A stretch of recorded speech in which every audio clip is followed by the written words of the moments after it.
안녕하세요. 안녕하세요. 연문천자문의 염정삼. 문준혜입니다. 자, 오늘은 그 제69강의 8글자를 배우시겠는데요. 네. 69강의 8글자는 환공, 광합, 제약, 부경의 8글자입니다. 네.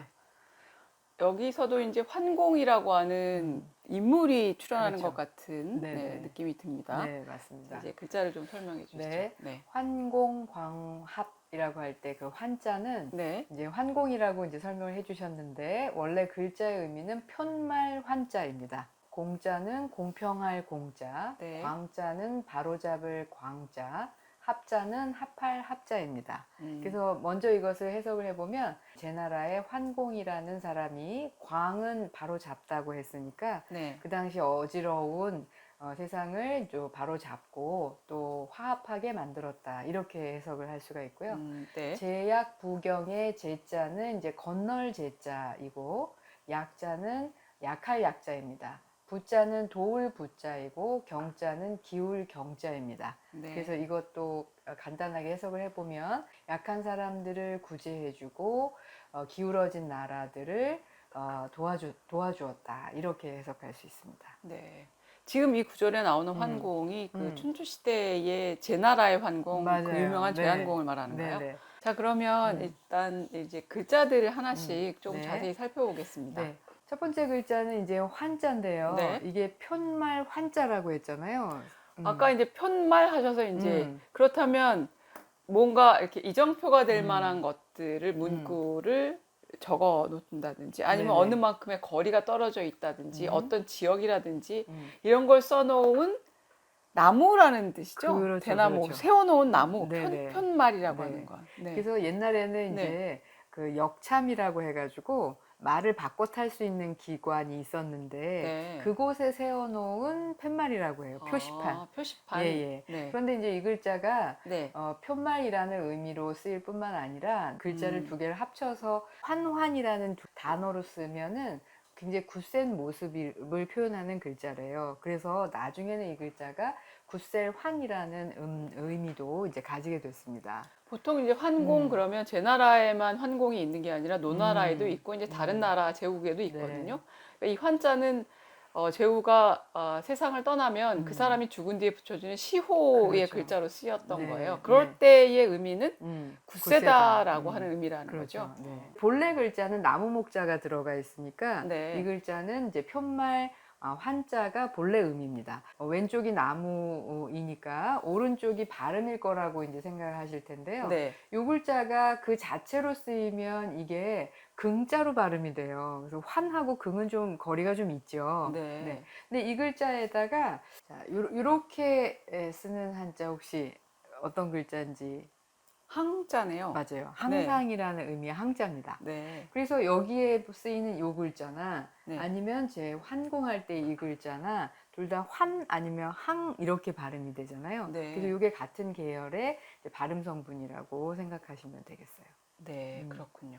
자, 두 번째 글자는 이제 공자인데요. 네. 이게 이제 공평할 공자거든요. 오늘날의 굉장히 중요한 가치를 나타내는 글자이죠. 네. 그런데 이 글자가 이제 설문 소전에 보시면 이렇게 아래에 있는 부분이 이렇게 쓰인 사사로울 사자라고 해석을 해놨고 위에 있는 부분이 이제 여덟 팔자라고 해석을 해놨어요. 안에 있는 부분을 보면 우리가 이제 공과 사를 구분한다 할 때 사자에 맞습니다. 벼화변 옆에 오른쪽에 있는 부분이네요. 네네. 그거를 우리가 여덟 팔자는 나눈다 이런 뜻으로 배웠었는데 네네. 그렇게 같이 연결해서 풀어서 해석하고 그렇죠. 있는 네. 셈이죠. 근데 그래서, 그게 고문이랑 보면은 맞는 얘기인가요? 아니요. 고문을 보시면 네. 이 사사로울 사자라고 표현되는 이 부분이 네. 사실은 입구나 네모처럼 생겼거든요. 위에 여덟 팔자는 뭐 여덟 팔처럼 생겼다고 해도 그래서 네. 이 글자가 설문 소전에서 설명한 것처럼 네. 이렇게 사사로움을 이제 극복하는 것, 사사로운 마음을 나눠버리는 것 이런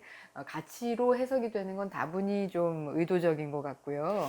그렇다 하더라도 공과 사를 구분하려고 했고 공의 그러는 그 공평성의 부분을 적극적으로 해석해서 그렇죠. 어떻든 사람에게 가치에 대한 판단을 네. 주려고 했다는 점에서 네. 저는 이런 문자 해석도 나름대로의 세계관과 음. 그들의 철학이 담겨 네. 있다는 생각이 들어요. 네네. 그런 철학을 반영하고 또 철학을 이해하는 측면에서는 이제 네. 의미가 있겠습니다.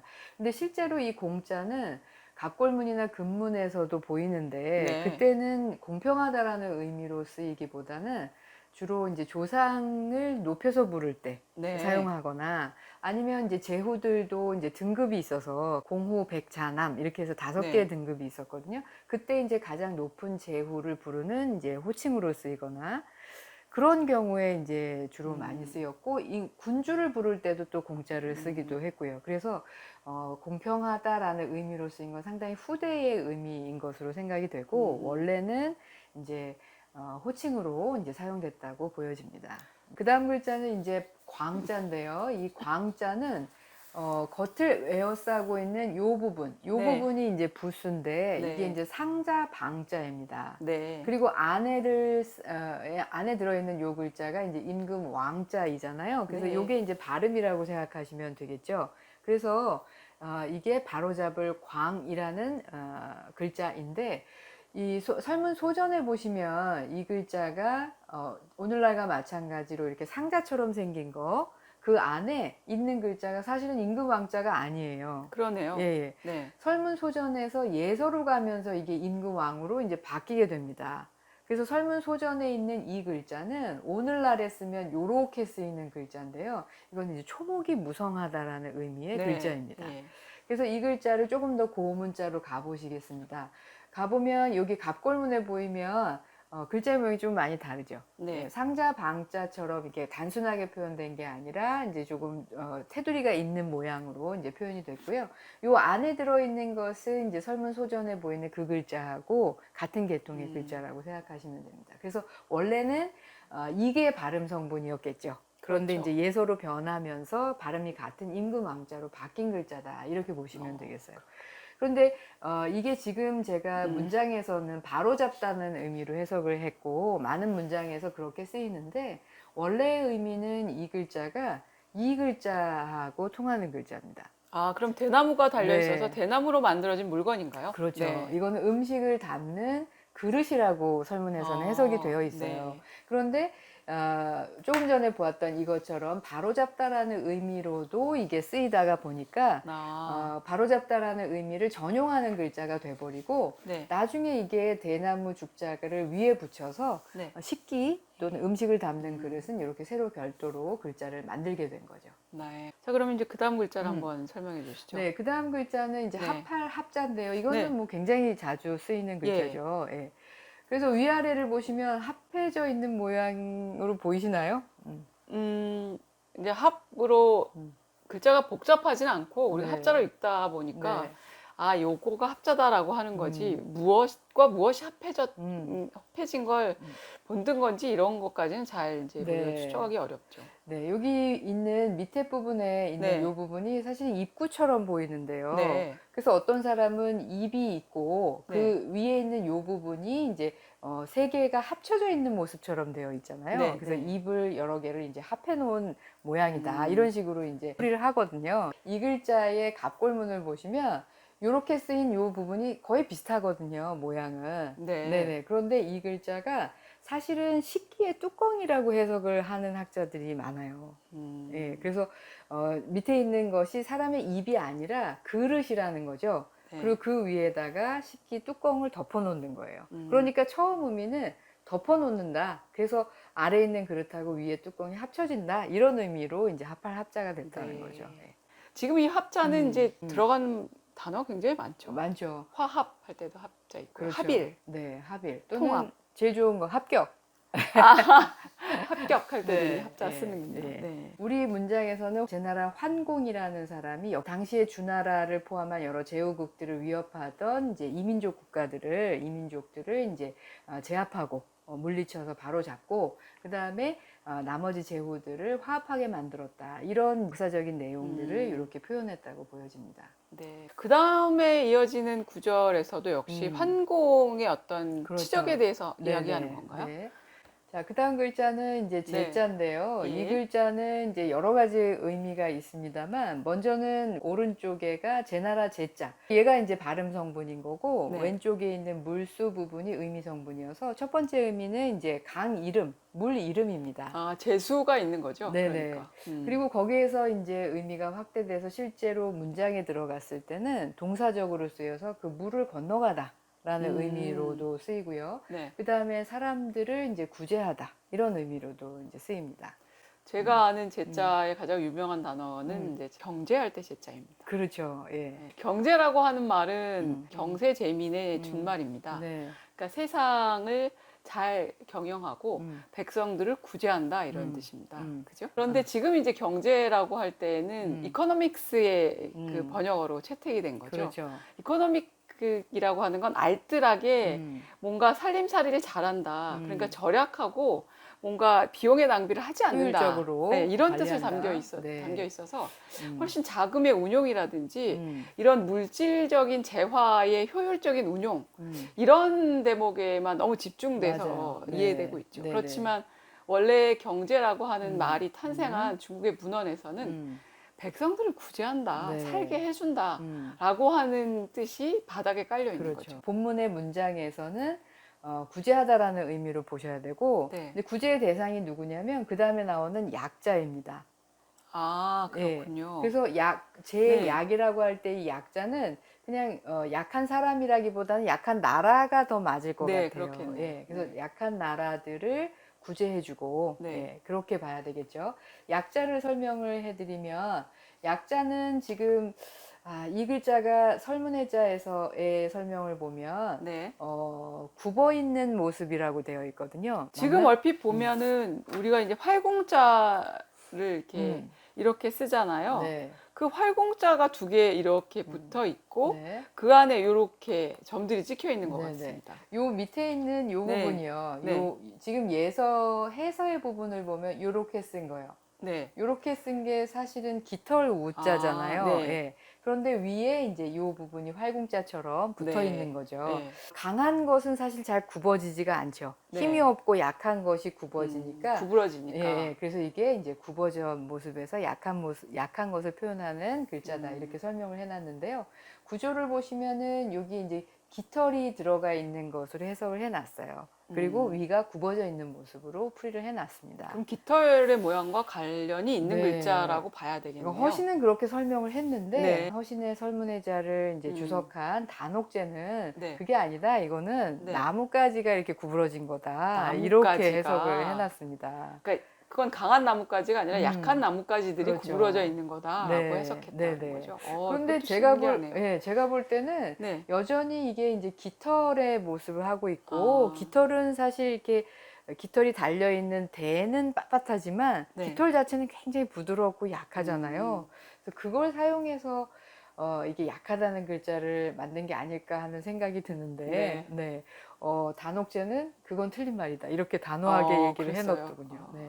그 다음 글자는 이제 돌 부자인데요. 우리가 네. 이제 보통 부축하다 할 때 이 글자를 쓰거든요. 네. 지금의 글자는 이제 왼쪽에 있는 것이 이제 손수를 의미하는 건데, 손수가 붓수로 쓰일 땐 저런 형태로 바뀌죠. 네. 그래서 이 글자는 이 글자가 붓수로 쓰여서 이렇게 바뀌었다고 보시면 되고, 오른쪽에 있는 게 이제 지아비 부자인데 이것이 발음 성분이라고 생각하시면 되겠습니다. 네. 그래서 그럼 부축하려면 손이 필요하니까 이제 손수변이 의미 그렇죠. 성분이 된다는 네네. 거죠. 네. 그래서 근문에서부터도 그런 형태예요.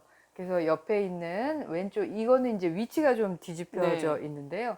여기가 이제 지압이 부자가 되는 거고요. 이 오른쪽에 있는 것이 이제 사람의 손인 거죠. 그래서 손으로 이렇게 부축해주는 모습을 표현했다고 볼 수도 있을 것 같아요. 근데 이게 해석하기 나름인데 네. 그림을 쳐다보고 있으면 사람 옆에 이렇게 손이 가고 있으면 그 사람을 붙잡는 거일 수도 있잖아요. 아니면 꼭 확 부축이 미는 아니라도. 건가요? 예. 근데 그것만을 두고 이거는 이제 그래도 도와주고 뭔가 잘 갈 수 있도록 옆에서 보조해주는 네. 역할을 하는 거다. 맞아요. 이렇게 해석을 한다니. 네네. 참. 그러니까 네. 글자만 보고는 네. 사실 여러 가지 해석이 가능할 것 같습니다. 네. 사람을 부축해준다는 말도 되고 네. 손으로 확 밀어버린다는 말도 될 것 같고 네. 그런데 이 글자가 쓰인 옛날에 그 책에서는 네. 어떻게 쓰였나를 보면 네. 이 글자가 돕는다는 의미로 주로 쓰였으니까 아, 그러네요. 이때의 손은 네. 도와주러 가는 손일 거다 이렇게 이제 해석을 하는 음. 거겠죠. 네. 네. 자, 알겠습니다. 그 다음 글자 보겠습니다. 그 다음 글자는 경자인데요. 네. 이 경자는 기울 경자입니다. 기울어진다. 예, 한쪽으로 예. 이렇게 넘어지다 이런 그렇죠. 뜻이네요. 넘어지다라는 네. 의미의 경자고요.